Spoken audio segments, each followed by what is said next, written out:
As-Sa'di berkata rahimahullah, barang siapa yang menyandarkan diri pada Allah dalam urusan dunia maupun agama untuk meraih manfaat, saya ulangi, barang siapa yang menyandarkan diri pada Allah dalam urusan dunia maupun agama untuk meraih manfaat dan terlepas dari kemudaratan, maka ia pun menyerahkan urusannya pada Allah, maksudnya supaya hasil usahanya maksimal dan juga tidak kena mudarat. Dia minta kepada Allah agar diselamatkan, maka Allah akan mencukupi urusannya. Jika urusan tersebut diserahkan pada Allah yang maha mencukupi atau al-ghani, diserahkan kepada zat yang maha kuat atau al-qawi, diserahkan kepada zat yang maha perkasa atau al-aziz, dan juga diserahkan kepada zat ar-rahim yang maha pengasih, maka hasilnya pun akan baik dari cara-cara yang dia tidak sangka. Namun kadang hasil tersebut tidak datang saat itu juga dan diakhirkan sampai waktu yang paling tepat. Maka maha suci Allah yang lebih mengetahui kapan seorang hamba itu mengetahuinya atau kapan hamba itu akan mendapatkannya. Jadi kalau misalnya ada teman-teman sudah ikhtiar nih, kita berusaha buka usaha, kita berikhtiar untuk dapat anak, berikhtiar untuk mendapat pasangan, berikhtiar apa saja, kita sudah ikhtiar nih maksimal. Menurut kita begitu. Nah, tinggal tawakal kepada Allah, serahkan kepada Allah dengan dia dalam hati begitu, menyandarkan ini hasilnya kepada Allah, maka Allah akan mudahkan nanti. Ada orang yang diberikan langsung, ada orang yang ditunda sampai waktu yang Allah lebih tahu itu tepat buat dia. Kalau diberikan misalnya sekarang, maka mungkin akan luput dari dia syukur, akan luput dari dia mendapatkan pahala sabarnya misalnya. Tapi Allah terlambatkan sampai waktu tertentu. Tapi yakinlah teman-teman sekalian, tidak ada orang yang berdoa di muka bumi ini muslim asal dia ikhlas kepada Allah kecuali akan diijabah. Itu perkataan Nabi SAW dalam hadis sahih. Tidak ada seorang muslim yang berdoa di muka bumi ini kecuali pasti akan diijabah oleh Allah Subhanahu wa taala. Dalam riwayat lain, kecuali melalui 3 tahapan.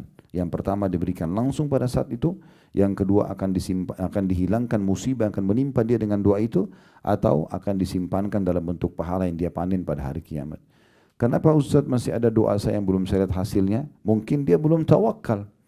Dia belum menyandarkan urusan itu kepada Allah. Tidak diikuti dengan keyakinan Allah akan terima, tapi ragu-ragu. Diterima enggak ya? Ya, kok saya belum lihat hasilnya? Nah, ini yang Nabi SAW mengatakan. Akan diterima permintaan seseorang dari kalian selama dia tidak tergesa-gesa. Kata para sahabat, ya Rasulullah, bagaimana cirinya orang tergesa-gesa? Kata Nabi SAW, dia mengatakan, aku telah berdoa, belum lihat hasil, lalu dia berhenti berdoa. Sehingga akhirnya dia tidak jadi mendapatkan apa yang dia harapkan tersebut. Ya, jadi ini poin pertama, Allah akan berikan kepadanya rezeki dari tempat tidak disangka-sangka dengan bertawakal kepada Allah Subhanahu wa taala. Yang kedua yang didapatkan adalah, tentu juga ada sebuah riwayat sahih, riwayat Bukhari ya. Kata Nabi SAW, kalau kalian betul-betul bertawakal kepada Allah, niscaya Allah akan memberikan kepada kalian rezeki seperti ibarat seekor burung yang keluar pagi hari dalam kondisi lapar, pulang di sore hari dalam kondisi perutnya sudah kenyang. Dari mana rezekinya nggak tahu. Tapi burung-burung, hewan-hewan, semuanya miliaran makhluk di muka bumi ini yang punya denyut kehidupan, mereka diberikan rezeki oleh Allah SWT. Dari kecil sampai besar, dan berapa banyak nikmat Allah yang melimpah yang sudah kita nikmati dari makanan, dari minuman, dari pakaian dan segala macam hal yang mungkin kalau kita hitung tidak akan mungkin bisa mampu kita menulisnya atau menghitungnya karena terlalu banyak. Ya.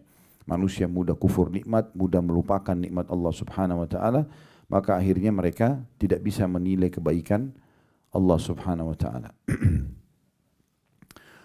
Jadi kalau kita betul-betul bertawakal seperti seekor burung, maka akan diberikan oleh Allah Subhanahu wa taala.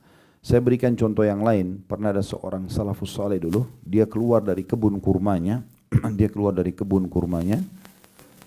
kemudian dia melihat ya, di kebun kurma itu pekerjaan sangat banyak dan sangat letih, dia capek sekali.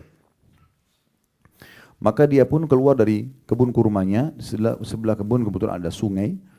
Dia duduk di situ, kemudian dia melihat ke arah air tersebut sambil dia mengatakan, kalau seandainya Allah memberikan balasan maksimal dari usahaku hari ini, aku capek sekali. Sebagai rezekiku, dia minta agar Allah berikan hasilnya. Lalu Allah berikan pelajaran penting kepada dia. Apa pelajarannya? Tiba-tiba di depan matanya disebutkan dalam kisah ini, lewat sebatang pohon. Di atas batang pohon itu ada seekor burung bangau, matanya buta burung bangau itu, dan salah satu kakinya patah. Dia berada di atas satu dahan pohon.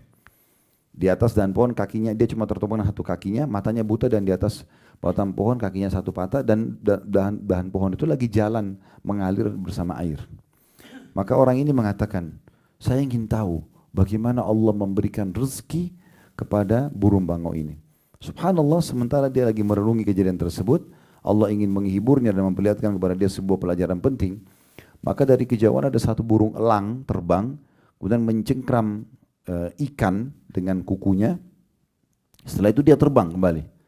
Pas burung elang itu terbang, lepas cengkeraman kakinya dari ikan yang dia pegang, cengkeraman kukunya ke ikan itu, dan ikan itu jatuh pas di depannya burung bangau yang ada di atas batang pohon tadi. Burung bangau ini hanya mencium bau ikan, kemudian menurunkan kepalanya lalu kemudian memakannya. Lalu dia mengatakan, Maha Suci Allah yang telah menentukan rezeki hamba-hambanya.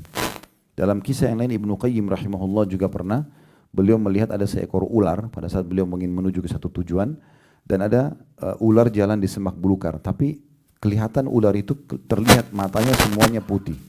Ya. Matanya semuanya putih. Ya. Berarti ular itu buta. Maka kata Ibnu Qayyim rahimahullah, saya ingin lihat bagaimana Allah kasih rezeki kepada ular ini. Kemudian Ibnu Qayyim bilang, saya ikutin. Ular itu pelan-pelan di antara semak belukar.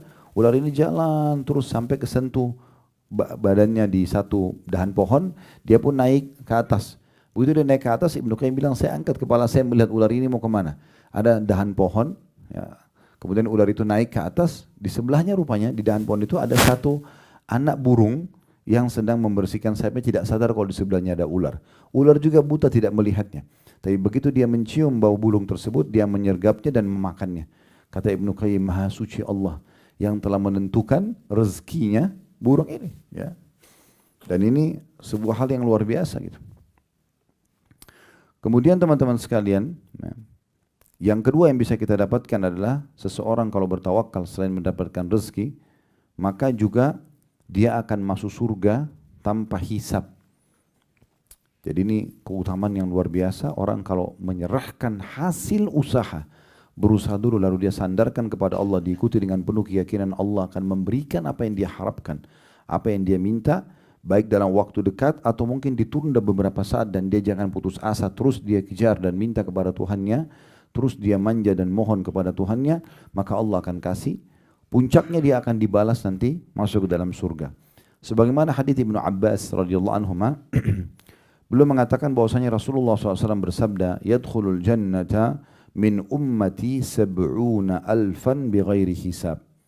Akan masuk surga dari umatku 70.000 tanpa dihisab. Ya, semoga kita termasuk insyaallah ini. Tanpa dihisab maksudnya tidak pula lagi ditimbang-timbang amalnya. Memang ada orang ini VIP, ya. Insyaallah ada satu judul ceramah yang kami susun, jadilah VIP, ya. Itu anti materi tabligh akbar insyaallah. Tujuannya untuk membahas bagaimana setiap orang muslim harus jeli selama mereka hidup.